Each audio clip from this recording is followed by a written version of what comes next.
কাঁঠালের বিচির ডাল যে খেতে এত সুস্বাদু হয় ভাবাই যায় না। আসসালামু আলাইকুম, hello viewers, welcome to my channel. কেমন আছেন সবাই? নিশ্চয়ই খুব ভালো আছেন। আপনাদের দোয়া অনুপ্রেরণায় আমিও খুব ভালো আছি। তাই আজকে চলে আসলাম আবার নতুন আরেকটি ভিডিও নিয়ে। আজকের রেসিপি হচ্ছে কাঁঠালের বিচির ডাল। তাহলে চলুন দেখে নিই কীভাবে কাঁঠালের বিচির ডাল আমি রান্না করেছি।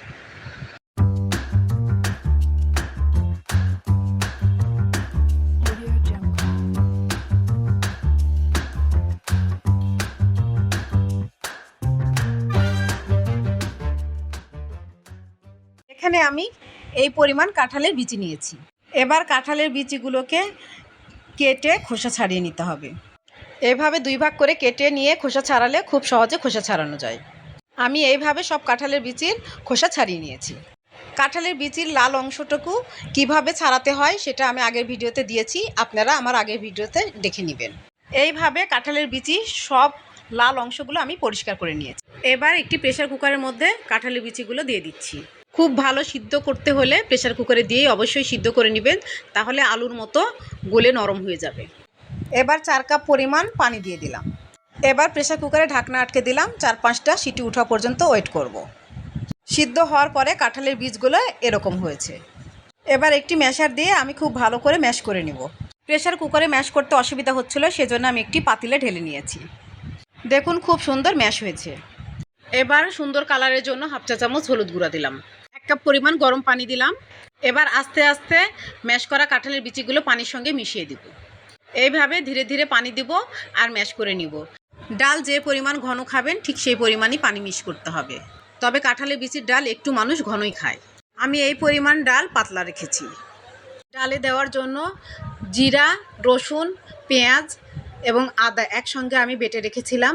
সে বাটা মশলাগুলো এখন ডালের মধ্যে দিয়ে দেব। ভালোভাবে নেড়েচেড়ে ডালের সঙ্গে মিক্সড করে দিচ্ছি। কয়েকটি কেটে রাখা কাঁচামরিচের ফালি দিয়ে দিলাম। স্বাদ মতো লবণ দিলাম। এবার ডাল ফুটে ওঠা পর্যন্ত অপেক্ষা করব। ডাল ফুটে উঠেছে, আর ডাল একটু বেশি করে ফুটাতে হয়, তবে ডালের স্বাদ বৃদ্ধি পায়। একটু সময় নিয়ে আমি ডাল ফুটিয়ে নিয়েছি। এবার ডালে ফোড়ন দিব। তার জন্য একটি কড়াই চুলায় বসিয়ে দিলাম। 2 টেবিল চামচ সরিষার তেল দিলাম।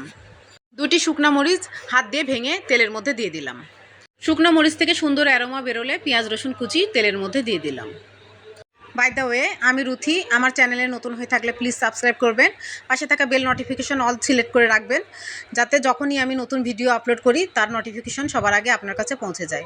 বেশি বেশি লাইক, কমেন্ট এবং শেয়ার করবেন।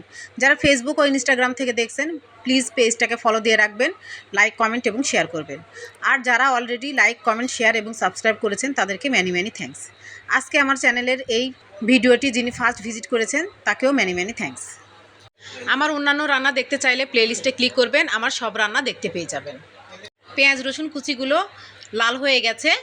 এবার 5 ফোড়ন দিয়ে দিলাম। 5 ফোড়ন থেকে যখন সুন্দর অ্যারোমা বেরোবে তখন ডাল ঢেলে দিব। 5 ফোড়ন থেকে সুন্দর অ্যারোমা বেরিয়েছে, এবার ডাল ঢেলে দিলাম। এবার নেড়েচেড়ে ফোড়নের সঙ্গে ডালটা ভালো করে মিশিয়ে দিলাম। চুলা থেকে এবার আমি নামিয়ে নিব। ডালকে আর ফুটাবো না। ডাল ফুটালে ডালের কালার নষ্ট হয়ে যায়, টেস্টটাও নষ্ট হয়ে যায়। দেখুন নামানোর পরে ডালের কালার কত সুন্দর এসেছে এবং দেখতে কত লোভনীয় হয়েছে, খেতেও তেমন টেস্ট হয়েছে। রেডি হয়ে গেল কাঁঠালের বিচির ডাল। নিউ ভিডিও দেখার ইনভাইট করে আজকে বিদায় নিচ্ছি। ভালো থাকবেন, ভালো রাখবেন, আমার জন্য দোয়া করবেন। আল্লাহ হাফেজ।